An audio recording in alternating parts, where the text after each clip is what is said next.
FBR की तरफ से एक न्यूज़ आई है कि नॉन फाइलर के ऊपर एक क्रैकडाउन किया जा रहा है, जिसमें उनका जो डाटा है डिफरेंट डिपार्टमेंट से कलेक्ट किया जाएगा। उसके बाद उनको नोटिस भेजा जाएगा और रिटर्न फाइलिंग के लिए उनको टाइम दिया जाएगा।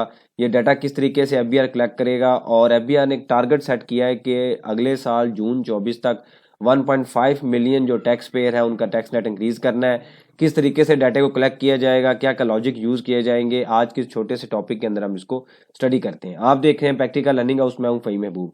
वापस आते हैं टॉपिक के ऊपर। तो ये एक डायग्राम मैंने बनाई है जिसमें 5 डिफरेंट जो डिपार्टमेंट है उनको मैंने लिंक किया है। और इसमें सबसे पहला जो आप डिपार्टमेंट आ रहा है वो आ रहा है बैंक। बैंक की इंफॉर्मेशन ऑलरेडी मालूमात सेंटर के अंदर लिंक कर दी गई है। डाटा उनके पास जा रहा है कि अगर 10 मिलियन से ऊपर आपकी ट्रांजेक्शन्स हैं तो आपका डाटा उनको रिपोर्ट हो रहा है। क्योंकि जब अकाउंट हम ओपन करते हैं, हम आईडी कार्ड भी देते हैं, फ़ोन नंबर भी देते हैं, ईमेल एड्रेस भी देते हैं, सब कुछ देते हैं।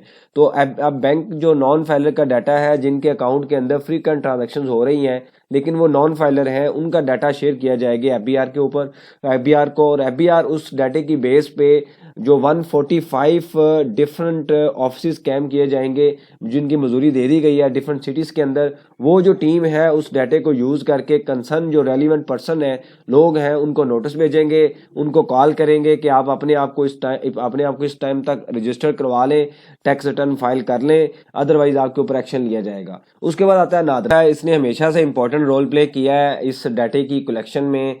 हमेशा एफबीआर को इंफॉर्मेशन दी है टैक्स पेयर की, जैसे जैज़ कैश है, इजी पैसा है, इसके ऊपर आईडी कार्ड पे डिफरेंट ट्रांजेक्शन हो रही हैं लेकिन टैक्स नेट में नहीं है। तो नादरा इस बार फिर इंफॉर्मेशन प्रोवाइड करेगा एफबीआर को, और एफबीआर उस डाटे की बेस पे जो डिफरेंट टीम्स बनाई गई हैं, डिफरेंट ऑफिस बनाए गए हैं, वो अप्रोच करेंगे टैक्स पेयर को। उनको टाइम लिमिट दी जाएगी, नोटिस भेजा जाएगा, उनके मोबाइल पे मैसेज जाएंगे, कॉल की जाएंगी, और उसके बाद उनको टाइम देने के बाद ये कहा जाएगा कि आप इस टाइम तक अपने आप को रजिस्टर्ड करवाएं। उसके बाद एक फेयर किस्म का एक्शन लिया जाएगा जो कि किसी भी सूरत में हो सकता है। मतलब ये नहीं है कि टाइम नहीं दिया जाएगा, टाइम भी दिया जाएगा, उस टाइम लिमिट में हमने रिटर्न फाइल करनी है। उसके बाद आता है एक्साइज एंड टैक्सेशन। अब होता क्या है कि आपको पता है, जब गाड़ी हम कोई रजिस्टर्ड करवाते हैं तो जो नॉन फाइलर के लिए रेट है वो डबल होता है, और आमतौर पर लोग टैक्स नेट में नहीं आते, गाड़ी रजिस्टर करवा लेते हैं, टेम्परेरी तौर पर टैक्स ज़्यादा पे कर लेते हैं।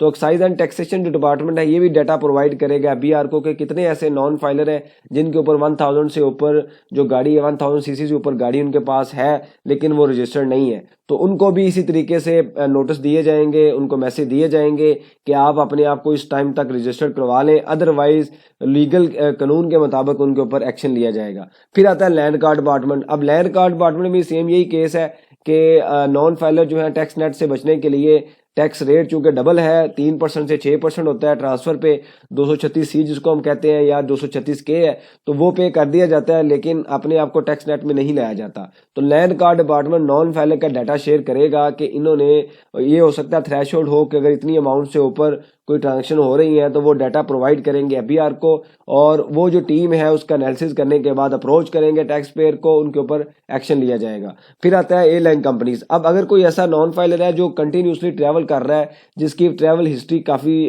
सिग्निफिकेंट है, मटीरियल है, लेकिन वो टैक्स में रजिस्टर्ड नहीं है, तो एयरलाइन कंपनी जो है उनका डाटा भी उस टैक्स पेयर का डाटा प्रोवाइड करेंगे, और ऑब्वियसली उसके ऊपर सेम उसी तरीके से जैसे हमने दूसरे डिपार्टमेंट डिस्कस किए हैं, इसी तरीके से उनको मैसेज भेजे जाएंगे, नोटिस शेयर किए जाएंगे कि आप अपने आप को रजिस्टर्ड करवाएं। अब इस सारे सिनेरियो में जो कॉमन चीज़ है वो यही है कि ये नहीं होगा कि फौरी तौर पे एक्शन लिया जाएगा, एक टाइम दिया जाएगा, उस टाइम के बाद अगर कोई रिटर्न फाइल नहीं करेगा तो फिर एक्शन लिया जाएगा। तो इस वजह से आप अपने आप को केयरफुल रखें। अगर आप इस सारे नेट में अवेलेबल हैं तो कोशिश करें वॉलंटरी रिटर्न को फाइल कर लें, ताकि आप सब्सिक्वेंट जो पेनल्टीज़ है उससे बच सकें। इससे रेलिवेंट कोई सजेशन हो, क्वेश्चन हो, आप मेंशन कीजिए, उसके ऊपर हम डिस्कशन करेंगे ताकि जो लर्निंग का प्रोसेस है कंटिन्यू रहे।